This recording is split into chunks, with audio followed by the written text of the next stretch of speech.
हम आंगनबाड़ी नानाशेम केंद्र में इसलिए एकत्रित हुए हैं, पोषण वजन पखवाड़ा हम मना रहे हैं। जैसे कि ये 20 तारीख से लेकर 3 मार्च तक इसे 15 दिन का मनाना है। ये हर वर्ष मनाया जाता है, लेकिन यहाँ पहली बार हो रहा है ये। और जैसे ये शुरू हो गया था 8 मार्च 2018 को राजस्थान के झुंझुनू जिले में इसे लॉन्च किया गया था। और इसका उद्देश्य था पोषण संबंधी परिणामों में समग्र रूप से सुधार लाना।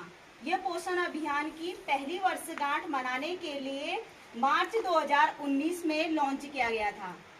इस वर्ष यह पखवाड़ा 5वां पोषण पखवाड़ा आयोजित किया जा रहा है। पोषण पखवाड़ा पूरी वर्ष 15 दिनों तक मनाया जाता है, जिसमें सही पोषण के बारे में बताया जाता है। बच्चों का सही वजन, सही लंबाई नापा जाता है आंगनबाड़ी केंद्र में। और इसमें ग्रोथ चेक किया जाता है, ग्रोथ चार्ट होता है, उसमें ग्रोथ चेक किया जाता है कि बच्चे के एज के हिसाब से वजन और उसकी हाइट सही आनी चाहिए। अगर वजन सही न हो, हाइट कम हो, तो फिर वो कुपोषित में आ जाता है। अगर उसका वजन उसकी उम्र से बहुत ज्यादा कम हो तो वो अति कुपोषित में आ जाता है। इसलिए सरकार ने इसकी अलग अलग योजनाएं तैयार की है कि बच्चे को, अगर कुपोषित बच्चा है तो हॉस्पिटल से भी उसको हेल्प मिलता है, हमारे आंगनबाड़ी केंद्र से भी। आजकल तो खैर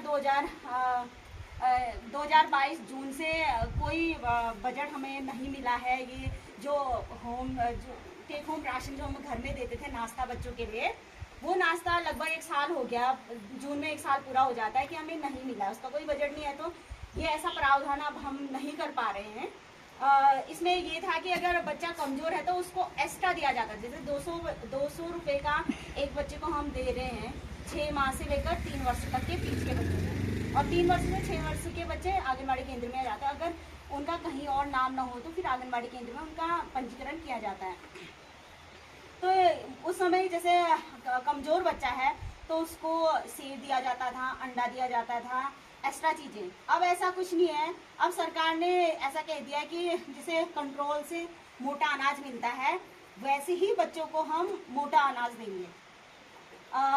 जिन बच्चों का नाम आंगनबाड़ी में होगा वो बीपीएल परिवार से बिलोंग करेगा या जिनको राशन मिल रहा होगा। अगर किसी की आय ज्यादा है, 5 लाख से ज्यादा आय है जिसकी सालाना, तो उसको तो राशन वैसे भी नहीं मिल रहा है।